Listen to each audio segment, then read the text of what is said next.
Congleton is one of 4 approved schools run in cooperation with the Home Office.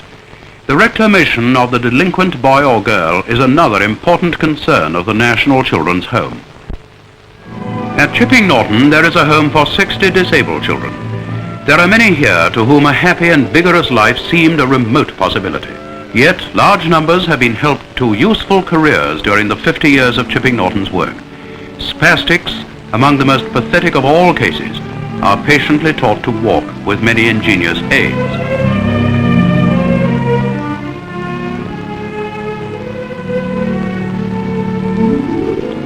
David, who had the tragic misfortune to be born without arms, learns to do a great many things with his feet, such as operating a loom.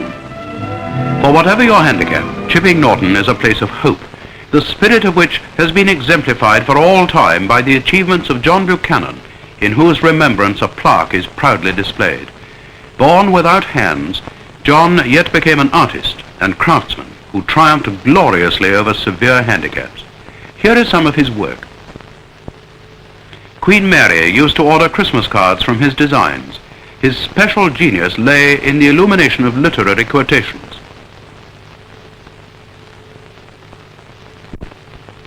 Although this boy's handicap is an even more severe one, he is encouraged by the memory of John Buchanan's achievements and by the spirit of hope that pervades everything here. Spastic children, so long regarded as incurable, are being offered a new chance today. Experience has shown that they can be helped towards a control of their movements, which will enable many of them to play an important part in life. Visitors to Chipping Norton are often surprised to see the boys and girls playing games, often quite strenuous ones. But games are of great help in encouraging these young people to realize how much more they are capable of doing than perhaps they had ever dreamed. Almost everyone has a pet of some sort. These animals are cared for by the children themselves. For someone or something dependent upon them is another way of making these young people understand that they can be useful citizens with a place in life. At Lee House, Harpenden, and at Furbank, Frodsham, there are hostels for diabetic children.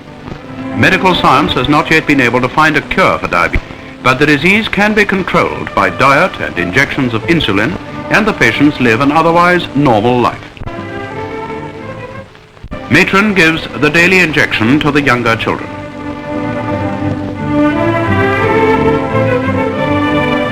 They are encouraged to get their own injections ready, and they are so used to it that they think no more about it than of cleaning their teeth.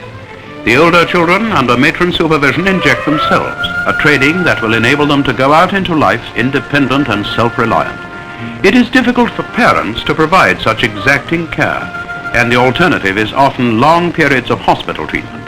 At Lee House, 12 children of various ages learn how to adjust their lives to their disability.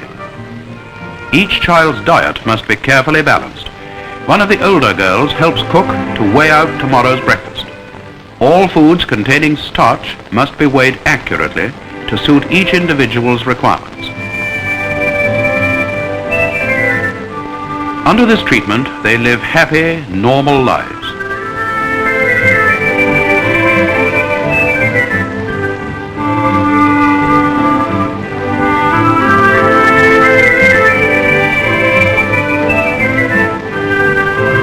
Two special branches take care of children with tuberculosis. The sanatorium at Harpenden was the first in this country where educational facilities were provided, both in airy classrooms for those who can be moved and in the wards for those permanently in bed. In this way, the added handicap of falling months or years behind in their schooling, which must otherwise be the result, is avoided. Little Maureen can still laugh and play like this after 8 months in her cot.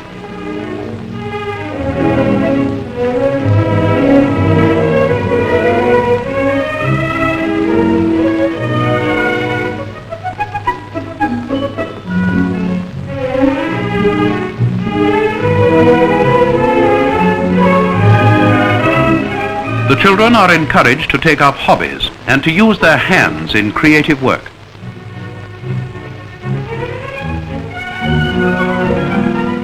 In the wards, the day ends with a play hour. The home pioneered this work And it is wonderful to learn that the incidence of tuberculosis among children is so much reduced that this sanatorium is now being adapted to undertake other forms of specialized care.